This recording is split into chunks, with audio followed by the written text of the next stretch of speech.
Hello guys, social man here. তো আজকের first news হচ্ছে আমাদের ঢাকাকে নিয়ে। আমাদের রাজধানী ঢাকা আসলে কি ইন্ডিয়ার অংশ হয়ে গেল? কেননা সোশ্যাল মিডিয়ায় একটি পোস্ট খুবই ভাইরাল হচ্ছে। পোস্টটিতে সোনার বাংলাদেশ নামে এক ইউজার একটি স্ক্রিনশট শেয়ার করেছেন, যেখানে তিনি দেখিয়েছেন যে ইন্টারনেটে লোকেশন এড করার জন্য ঢাকা লিখলে ঢাকার পাশে ভারত আসে। তাহলে কি ঢাকা ভারতের অংশ? এই পোস্টটি সোশ্যাল মিডিয়ায় ব্যাপকভাবে ভাইরাল হতে শুরু করে। এটি দেখার পর আমার মনে সন্দেহ জাগে এবং আমি ইন্টারনেটে খোঁজাখুঁজি করতে শুরু করি। খোঁজাখুঁজির এক পর্যায়ে আমি পাই যে এই ঢাকা যেটি ইন্টারনেটে লোকেশন এড করার সময় আসছে ইন্ডিয়ার পাশে, সেটি মূলত ইন্ডিয়ার একটি শহর যার নাম ঢাকা। হ্যাঁ, ঠিকই শুনেছেন, ইন্ডিয়া তো একটি শহর আছে যার নাম ঢাকা। এই শহরটি ইন্ডিয়ার বিহারে অবস্থিত। সুতরাং বোঝা যাচ্ছে যে এই ভাইরাল হওয়া স্ক্রিনশটটি ভুয়া। ঢাকা কখনোই ইন্ডিয়ার অংশ নয়। আমাদের রাজধানী আমাদেরই আছে। ওই ঢাকা হচ্ছে মূলত ইন্ডিয়ার বিহারের একটি শহর, যার কারণে সেটি শো করছে লোকেশন এড করার সময়। নেক্সট নিউজ হচ্ছে আমাদের সাইদ আব্দুল্লাহ ভাইকে নিয়ে।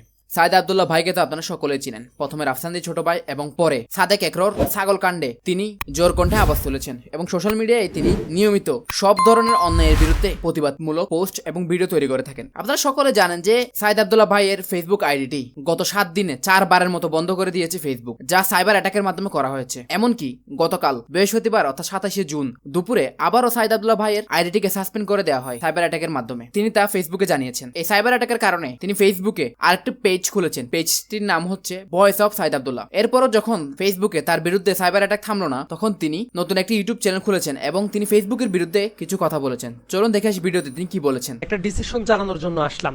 আপনারা জানেন যে আমার যে ফেসবুক আইডিটা ছিল আজকে এই সপ্তাহে চতুর্থবারের মতো আরো একবার সাসপেন্ডেড করে দেওয়া হলো। মানে ক্রমাগত সাইবার আক্রমণ করা হচ্ছে, বারবার করে আপিল করে ব্যাক করছি, বারবার করে সাসপেন্ড করে দেওয়া হচ্ছে। তো আবার ভেরিফাইড করার জন্য যখন আবেদন করা হচ্ছে সেটাও শেষ মুহূর্তে টেকনিক্যাল ইস্যুস দেখিয়ে নিচ্ছে না। সো এই জাতীয় ক্রমাগত সাইবার অ্যাটাক যেটা করা হচ্ছে, তাতে করে আসলে আমার কণ্ঠস্বর রোধ করে দেওয়ার একটা বড় ধরনের প্রয়াস চলছে। কিন্তু আমি সবসময় বলি যে আমার কণ্ঠস্বর রোধ করে দেওয়াটা এতটা সহজ না, কারণ আমি চিরকাল অন্যায়ের যেরকম প্রতিবাদ করেছি, বর্তমানেও করছি এবং ভবিষ্যতেও করব। তো আমি ভিডিও প্ল্যাটফর্মের জন্য আমি ইউটিউবে শিফট করছি। আমার আগে আসলে মনে হচ্ছিল যে একটা সময় যে আমি অনেক বেশি সময় দিতে পারবো না, শুধুমাত্র ফেসবুক কেন্দ্রিকই থাকবো। কিন্তু সাম্প্রতিক সময়ের এই ঘটনাগুলো আমাকে মনে করিয়ে দিল যে আমার কণ্ঠকে যদি বাঁচিয়ে রাখতে হয়, দেন আমাকে ইউটিউবে শিফট করতে হবে। কারণ ফেসবুক ইদানিং যেটা করছে, যে মানুষের গণতান্ত্রিক কণ্ঠ হরণ করার জন্য যে চেষ্টা চালাচ্ছে, সেটা খুবই নিন্দনীয় একটা ব্যাপার। যে যারা অপকর্মগুলা করে তাদের ভয়েসকে ফেসবুক জারি রাখে, আর যারা সত্যের পথে থাকে, অন্যায়ের প্রতিবাদ করে, তাদেরকে বারবার করে সাইবার অ্যাটাক করা হচ্ছে এবং সেটাকে প্রকারান্তরে ফেসবুক প্যাট্রোনাইজ করছে। তো এরপর থেকে সাইয়েদ আব্দুল্লাহ নামে আমার ইউটিউব চ্যানেল যেটা থাকবে, আমি সেই লিঙ্কটা এই ভিডিওর কমেন্ট সেকশনে দিয়ে দিব। আপনারা সবাই এরপর থেকে যে কোনো ভিডিওর জন্য ওই প্ল্যাটফর্মে গেলে ইউটিউবে আমার কণ্ঠ শুনতে পারবেন এবং আমি যে মানুষটা আছি এই কণ্ঠটাই ইউটিউবে চলতে থাকবে। আপনাদের যে ভালোবাসা আমার প্রতি ছিল, যে ভালোবাসা আমাকে আমার কণ্ঠটাকে বাঁচিয়ে রেখেছিল, আশা করি সেই ভালোবাসাটা আমার ইউটিউব প্ল্যাটফর্মেও থাকবে। এবং আমি এরপর থেকে ইউটিউবে শিফট হয়ে যাব। সেই কমেন্ট লিঙ্কটা দিয়ে দিলে আপনারা সবাই ওই জায়গায় যুক্ত হয়ে যেতে পারেন, যদি মনে করেন আমি যোগ্য। আমি বলছি না যে সবাই সাবস্ক্রাইব করেন, দ্রুত সাবস্ক্রাইব করেন। আপনারা যদি মনে করেন আমি যোগ্য, তাহলে সাবস্ক্রাইব করবেন। আর যদি মনে করেন যে আমার কথার ভেতরে মানে ন্যায্যতা নাই, হকের কথা নাই, তাহলে আমি বলবো আমাকে সাবস্ক্রাইব করার দরকার নাই। কিন্তু যদি মনে করেন যে আমি মানুষের কথা বলি, সাধারণ মানুষের অধিকার নিয়ে কথা বলি, অন্যায়ের বিরুদ্ধে প্রতিবাদ করি, আপনারা আমাকে আপনাদের ভালোবাসা দিয়ে বাঁচিয়ে রাখার চেষ্টা করবেন। ধন্যবাদ। আমি যে ন্যায়ের কথা বলা শুরু করেছি, এটা আমি থামাতে চাই না। আমি চাই বাংলাদেশের প্রত্যেকটা জায়গায় মানুষ সচেতন হোক, তাদের অধিকারটা বুঝে নিক, দেশটা আমাদের সবার হোক। ধন্যবাদ সবাইকে।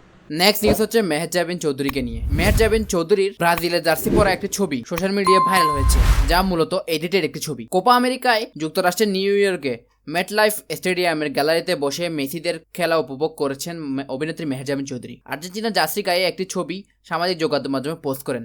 এরপর ছবিটি ফেসবুকে ভাইরাল হয়। এর মধ্যে ব্রাজিলের জার্সি পরা আরেকটা ছবি নিয়েও সামাজিক মাধ্যমে চর্চা চলছে। কেউ কেউ দাবি করছে মেহের জাবিন চৌধুরী একসময় ব্রাজিলের সমর্থক ছিলেন। ব্রাজিলের জার্সি পরিহিত ছবিটি 2022 বিশ্বকাপ চলাকালে ফেসবুকে পোস্ট করেছিলেন মেহের জাবিন। ক্যাপশনে লিখেছিলেন মিশন হেক্সা। এ প্রসঙ্গে মেহের জাবিন সংবাদ মাধ্যম প্রথম আলোকে বলেন ছবিটা এডিটেড ছিল, এডিটটা মজা লেগেছিল তাই ফেসবুকে দিয়েছিল তিনি। মূলত তিনি আর্জেন্টিনারই ফ্যান। নেক্সট নিউজ হচ্ছে নাসির তামজিদকে নিয়ে। নাসির তামজিদকে এক্সপোজ করেছেন ফাহাদ রহমান নামের এক ফেসবুক ব্যবহারকারী। বাংলাদেশ ফ্যাক্স নামে একটি ফেসবুক পেজ থেকে তিনি নাফিস তামজিদের বিরুদ্ধে একটি ভিডিও তৈরি করেন। ভিডিওর কিছু অংশ চলুন দেখে আসি। মুহাম্মদ সাল্লাল্লাহু আলাইহি ওয়াসাল্লাম কোনো প্রাতিষ্ঠানিক শিক্ষায় শিক্ষিত ছিলেন না। সোজা কথায় তিনি ছিলেন অশিক্ষিত।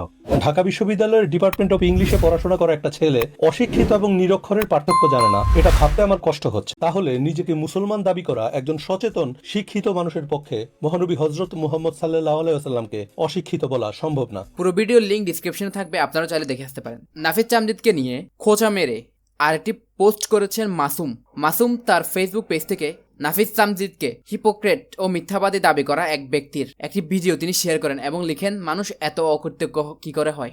ভিডিওটির লিংক ডেসক্রিপশনে থাকবে, আপনারা চাইলে দেখে আসতে পারেন। নেক্সট নিউজ হচ্ছে আমাদের সবার প্রিয় পদ্ম হিরণকে নিয়ে। পদ্ম হিরণের সবচেয়ে জনপ্রিয় সিরিজ বদমাশ পোলাপাইন এর সিজন 4 খুব শীঘ্রই আসতে চলেছে, কেননা তিনি তার ফেসবুক পেজ থেকে বদমাশ পোলাপাইন 4 এর শুটিং এর একটি দৃশ্য পোস্ট করেছেন এবং তিনি লিখেছেন, বদমাশ পোলাপাইন কামিং সুন। ধন্যবাদ সবাইকে ভিডিওটি শেষ পর্যন্ত দেখার জন্য। সোশ্যাল মিডিয়ায় সকল আপডেট পেতে সাবস্ক্রাইব করুন সোশ্যাল মিডিয়ার ইউটিউব এবং ফেসবুক পেজ। ধন্যবাদ সবাইকে।